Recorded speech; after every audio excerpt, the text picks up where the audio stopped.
What's the latest with Auburn football recruiting? And if they do decide to make a change at the head coach position, what does that mean for this 2023 class? Well, Zach, I actually just finished crushing some chicken farm, and I am freaking ready to rock and roll. You are Locked On Auburn, your daily podcast on the Auburn Tigers, part of the Locked On Podcast Network, your team every day. Yes, welcome on into Locked On Auburn, your daily Auburn Tigers podcast. I'm your host, Zac Blackerby, and thank you so much for making Locked On Auburn your first listen every single day. I'd like to thank LinkedIn Jobs being the official college football recruiting sponsor across the Locked On College Network. LinkedIn Jobs helps you find the candidates you want to talk to faster. Post your job for free at linkedin.com/LockedOnCollege. Terms and conditions apply. It's a Cruton Wednesday. John Garcia, head football recruiting guru over at SI, also our Locked On recruiting insider. John, it's been too long. Welcome back. Really appreciate your time. As always, sticky situation when you talk about recruiting right now for Auburn football, because it seems like Bryan Harsin will not be here in a few weeks. I think if he was, it would surprise a lot of people, John. From the recruits' point of view, how are they going to approach this? The members of the 2023 class that Auburn has committed right now, what kind of impact could happen if they do make a change? Well, there's really two schools of thought, Zach. And these kids, if we're talking about this noise, and look, these Auburn commits have dealt with noise from, the moment they were offered to when they thought about committing to when they committed, and now here thereafter. Mm-hmm. There's two schools of thought. One, some of the kids are just Auburn through and through, right? I think when you go back to when Gus got canned, there were a lot of in-staters that stuck with them, right? They're not all household names, but, your Dylan Brookses, your Lee Hunters of the world, which were your band of recruits of that cycle, stuck with it, right? They were kind of lifelong Auburn folks, Auburn guys, Auburn kids, if you will. So I think that contingency of recruit is probably going to stay no matter what, So I think there's a portion of the class that you naturally would feel like you can hold on to. But then with how Auburn recruits out of state so well, particularly in Georgia and the state of Florida, where we see some big time gets in this 2023 cycle, those are the kids that you immediately say, okay, how is this going to affect you? And I think those contingency plans are all being put together right now. Because like I said at the top, if we're talking about the noise, these kids are hearing about it, if not from their high school coach and mentors and parents, maybe some other schools that are giving them some phone calls. Hey, are you going to sign with Auburn? Because we're just over 2 months away from the early signing period, and there's a lot of talk that Auburn's going to be next to get rid of their head coach. So it's something that has certainly come across the desk, if you will, for basically all of these verbal commitments at this point. But you do feel like Auburn has the brand, the staying power to hold on to a few of them once that transition does happen. And just before we went on, I actually went back to look at that 21 cycle. 4 kids decommitted after Gus was fired. Not a bad number when you talk about, the full scope of a coaching change and how drastic it could feel on the recruiting trail. And it feels like the ones that did stay are either now transferred to UCF or Ole Miss, right? For the most part. I mean, you got your, Tavares Dawson was in that class, a couple of good players. Yeah. Jarquez Hunter, hello. That was a find immediately after the change was made, if memory serves. You're right. So look, there's some positive and negative on that regard, but in terms of just retention, for the sake of retention, it's usually not as bad as even the pessimistic fans would try to present. Well, you got to think, and we've talked before about how smart these high school kids are now. I mean, they are just so aware and so in tune of everything that's going on, and a lot of them are really good at playing the game. Not all of them, but for the most part, I think that's the case. And they had to know when they committed that this was an option. They had to, because, I mean, the big talk was like the negative recruiting going on against Auburn was, is Harsin even going to be there? Is whoever's recruiting you even going to be there next year? So they heard this, like they knew this was a possibility. And so you got to think there's a higher chance that they're committed to the school, not the coach. Is that crazy to say, John? Not at all, right? And we've already seen the negative impacts of that, right? Slow start to the cycle.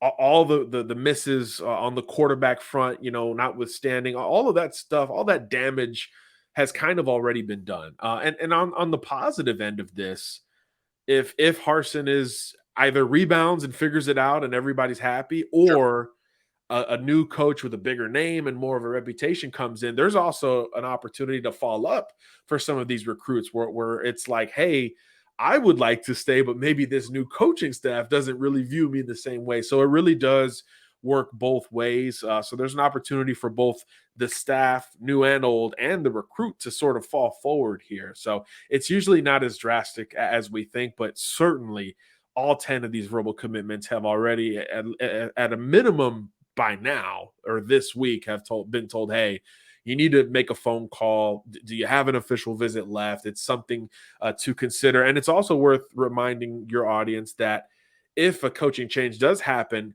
those official visits open back up for those 10 recruits to make another trip to Auburn because that coaching change went down. So that's another new rule that I think helps during these kind of crazy coaching carousel seasons.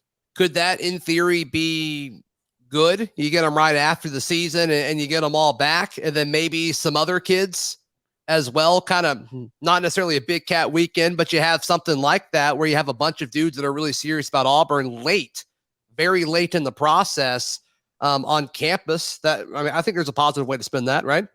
100%. Yeah. You want to kind of send it towards the end of the cycle when you're making a transition. We saw so much of that last year throughout college football, and the staffs that finished strong in December, January, and February, that's what they did. Very backloaded visit weekends at Florida, Miami, LSU under Brian Kelly, even Notre Dame with Marcus Freeman kind of just getting promoted, just selling how different the vision is, even when it's much more, I guess, safe than a true overhaul like I guess we expect to see at Auburn. Yeah. John, there are 3 players that have committed to Auburn since we last spoke. Wide receiver Adam Hopkins, defensive lineman Jamarian Harkless, and offensive lineman Janoris Wilson. I want your thoughts on them in just a moment right here on Locked On Auburn. Today's show is brought to you by Nissan. Our partners at Nissan have worked with us to create a new segment across the Locked On College Network titled Thrilling Moments, where we highlight the most exciting play from Auburn's weekend or throughout the history. This week's thrilling moment, let's throw it back to last weekend when we were having fun watching that Auburn LSU game. Javarius Johnson catching a 53-yard touchdown pass from Robbie Ashford. I think that shows a lot of upside for Robbie's game moving forward, as well as Javarius Johnson. He's had a few that were close, and he finally got one home against LSU, and I think it shows what this offense could potentially be even this season. That's why that is our thrilling moment, brought to you by Nissan. This segment has been inspired by the thrilling new designs featured across Nissan's new lineup of vehicles. Purchase what thrills you in the all-new Frontier, Armada, or Pathfinder today. Available now at nissanusa.com.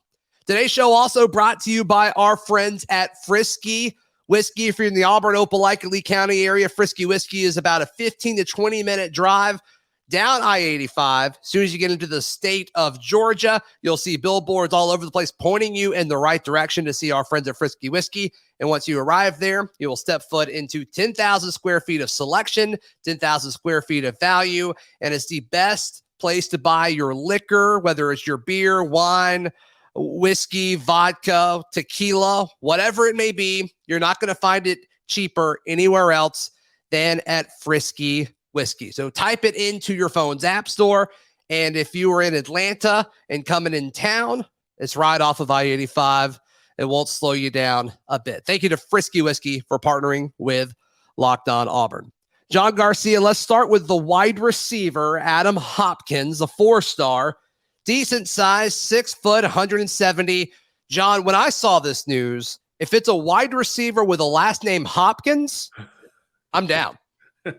Yeah, that's a really great point. Look, and Adam's got a lot of game. I have come to know him over multiple years. He's a kid who I think as a freshman was already playing varsity ball in the state of Georgia, which is always a great sign. Yeah. So first it's like, okay, you're a freshman contributor, but are you starting to make an impact? But really from the jump, he was making an impact on both sides of the ball. He could play corner, he could play safety, but wide receiver is certainly where I feel like he has the most upside and obviously a bigger need for Auburn on the recruiting trail. So you understand Ike Hilliard and company prioritizing him on offense. And look, he's a kid who's, like you said, 6 foot 170, but just plays bigger, right? He can go up and get the football. He's got great body control and awareness. The catch radius here is really nice relative to his height and weight. And I think if you just go one-to-one comparison between him and Carmelo English, the former Auburn commitment, sure, there are some similarities there. Both of them are probably best at the catch point and or after the catch. They're not big physical positional guys like, hey, throw me the back shoulder or I'm going to go make this contested catch, but they're more so built for space in the return game, the run after the catch ability, but they do have ability there at the catch point as well. So I do think this is a nice get for Auburn, a kid, again, who's been known for several years. So I think it says something for this coaching staff to be able to be relatively new to the game compared to some others that were contending for Hopkins and actually win the recruiting battle itself. So that was a really nice get. I was a little surprised to see Auburn so high on his list going into it. So it was a really nice finish for Ike Hilliard in particular, who obviously is gaining some traction and building his own reputation as a recruiter. Yeah. Why do you think he ultimately picked Auburn? I think it surprised several people, John, not just you. Do you think it was Ike Hilliard? Do you think it was Auburn itself? I mean, some people get on campus, they just love Auburn, and there's nothing wrong with that. Was it Bryan Harsin's scheme that he was preaching? What do you think it was that stood out to him? Look, I think Hilliard sells it itself, right? I mean, he's a guy who's been there and done that. And I think that just carries so much weight in how some of these kids make decisions, to be able to learn from a guy who did it at your projected position, but also geographically. There's no doubt that the fit here works with Adam Hopkins. A little bit of a quieter guy, a little bit more to himself in terms of how you deal with him. Certainly doesn't play like that. He plays big, but his personality, I think, fits Auburn as well. So certainly once he took that last visit, I do think Auburn pulled away here in the end. So I would say a combination of just, the magic of the plains, if you will, and of course, Ike Hilliard himself. Sure. All right. And the need, obviously, right? You want to go where you're needed, not tolerated, I guess, as they say. No, yeah, I think that's a good point. 3-star defensive lineman Jamarian Harkless. Auburn Daily actually was up in Lexington a few weeks ago watching him play. It was cool to talk to him a little bit after the game, John. But this is a guy that's pretty big, 6'4", 315, and he moves probably like he's 270, which is something you always like on the defensive front. 100%. He's a guy as a junior was a little bit lighter. So you wondered now as a senior, a little bit bigger. How does that translate?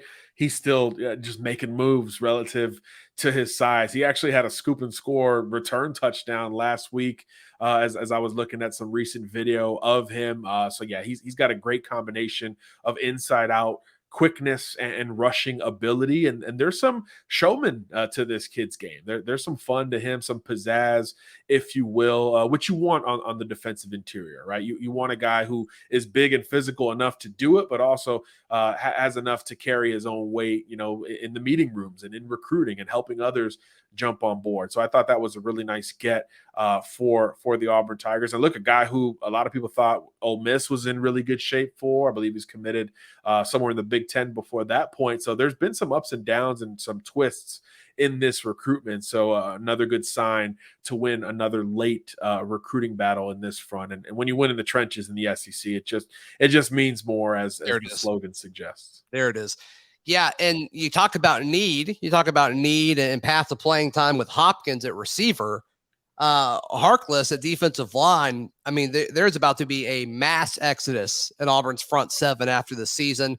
You got to think they'll probably go to the transfer portal, so they'll probably be under still some older guys, but maybe a chance to kind of crack that rotation. So I'm sure that was part of the pitch to Harkless.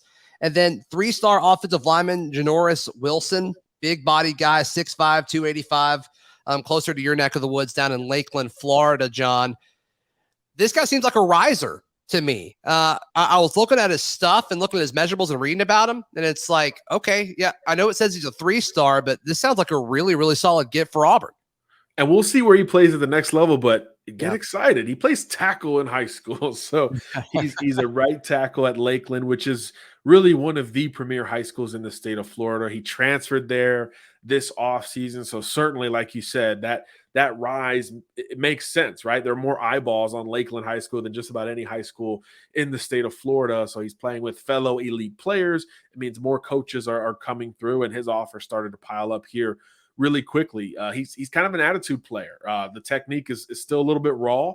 He's more comfortable as a run blocker for sure, but playing at 2 different schools the last 2 years, we've seen a nice variance in what they've asked him to do. At Lake Gibson High School last year, a lot more pulling, getting to the second level as a run blocker, which shows his athleticism and movement skills. And then now at Lakeland High School, a bit more balanced of an offense. So a little bit more pass protection, which was probably his biggest area for improvement. So he's playing better competition and facing them as more of a balanced blocker as opposed to a guy who's more of a grunt. But he still certainly plays like he's most comfortable at the contact point. The punch is nice here, 6'5", extremely long arms as well. So probably an interior guy if you had to project him, but in a certain way things break, he could maybe be a right tackle candidate, and that's where he's spent most of his time in high school, which is I'm sure good news. Yeah, and I kind of get a little bit of feel where it's like he may want to play tackle, and maybe that was part of it because, like, man, nobody else wants to play tackle at Auburn. So we'll see. But just watching some of his stuff, John, I mean, Auburn's biggest issue in the trenches the last few years, other than the inability to recruit offensive tackles, but they're just not mean. They're not like really like, super aggressive in the trenches. And this guy seems mean. This guy seems like he wants to mess you up. And I think Auburn needs that. Yes, like I said, he's an attitude player. He's a guy who's going to flirt with blocking you through the whistle, not to the whistle. And most coaches are cool with that. We'll dial you back if we have to once we get you on campus, but we'd rather have to do that than kind of urge you to be a little bit more aggressive. You're still – look, the game is widening out and it's basketball on grass and all this stuff that finesse – leans towards, but there's still, especially in the trenches, there's still a need to just be nasty on game day. And he certainly brings a lot of that. And now he's doing it against pretty high level competition, which is, I think, another good thing, a nice buffer before playing SEC ball. All right. What does Auburn do moving forward for the rest of the season in regards to recruiting? We get John's big picture view on that. And I'll also ask him his thoughts on Auburn, Georgia, coming up in just a moment right here on Locked On Auburn. Today's show is brought to you by our friends at Bet Online. Bet Online is the place to wager on all of your sports action. If you feel good about the Auburn Tigers this weekend, I think they cover the spread. 29.5 is just so many points against the Georgia Bulldogs. I don't think Auburn wins, but I don't think they get beat by 29.5 points. So if you feel the same way, or if you think I'm wrong, if you feel strongly either way, head over to Bet Online. It's where the game starts. John Garcia, our guest today. Moving forward, what is this coaching staff supposed to do, right? I mean, it certainly seems like there's this big cloud. It seems like everybody's time is limited. It seems like there's, been offers made from Auburn to Harsin about, a reduced buyout to kind of go on his own terms type thing. Seems like all this is happening. And so in the recruiting world, John, what is the rest of the staff supposed to do for the rest of the year when the writing is on the wall? You just got to keep chipping away at it. It sucks. I mean, there's really no nice way to spin it. But look, these things can change in short order, right? Whether it's hirings, firings, all the smoke, etc. These things have an opportunity to shift, right? Even in this day and age. So you just got to keep chipping away at it. You pull some upsets and you never know how the tone could potentially change. Of course, with Georgia on the horizon, it's not the best timing for any of this. But if you look at the last couple big home games, Penn State and then LSU, the visitor lists were really strong. I mean, kids are still going to Auburn. They're hosting official visitors. They're hosting kids committed to Alabama. They're hosting, the Carver duo multiple times already. I mean, they're still getting big name recruits on campus, and you have to continue to pursue them as if you're going to be there for the next decade. Maybe not for Harsin in particular, but some of these other coaches might be on the bubble thereafter, right? And we saw carryover with Cadillac Williams from one staff to the next. Yeah. You know, the next person who's brought in, maybe there's a chance or two for some of these positional coaches to be retained, and some of that evaluation could have to do with recruiting, right? And I think if that becomes a part of it, it's obviously behooves these coaches to continue to press as if everything was status quo on the plane. So you won't see a letdown from the effort perspective from the coaching staff or the recruiting support staff as well. So I think it's still all hands on deck, full systems go, all those cliches until it's not. Right. John, you've pretty much covered all of the kids at one point that are on Auburn's roster. Same with Georgia. What do you think about this matchup going into Athens on Saturday from the Auburn point of view? Well, look, we've talked about the trenches and how those are the biggest discrepancies in Auburn recruiting.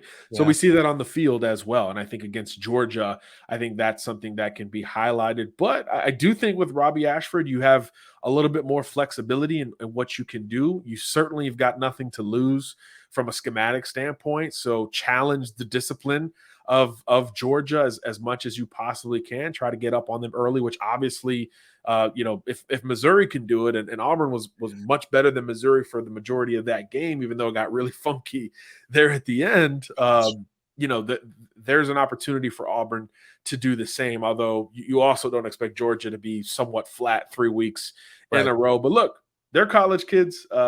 Things happen, certainly. And I think Auburn's defense, more importantly, just really has to lock in on the big targets for the Bulldogs, right? I mean, their wide receiver group has left a lot to be desired this season. It's about the running backs and the tight ends. And Auburn does have the personnel to potentially contend with anyone not named Brock Bowers, because he's a unicorn and in his own stratosphere in my book. But anyone else, I think schematically, you could potentially match up with at least early in the game. So that's kind of the blueprint. Play wild and free on offense, and defensively, challenge them, come downhill on them, and make these wide receivers win one-on-one and play to your strengths, where your secondary and your corners in particular have a ton of experience and are comfortable playing man-to-man. They did a really great job against those LSU wide receivers just last week that are as talented or more talented than what Georgia is going to bring to the table. John Garcia, how can people check out everything you got going on, man? Real simple, si.com/college. Of course, also here on the Locked On Network and on Twitter as well, John Garcia _JR. John Garcia is the best in the biz. Be sure to come back tomorrow. More Auburn daily content every single day here on Locked On Auburn. See you then, right here on Locked On Auburn.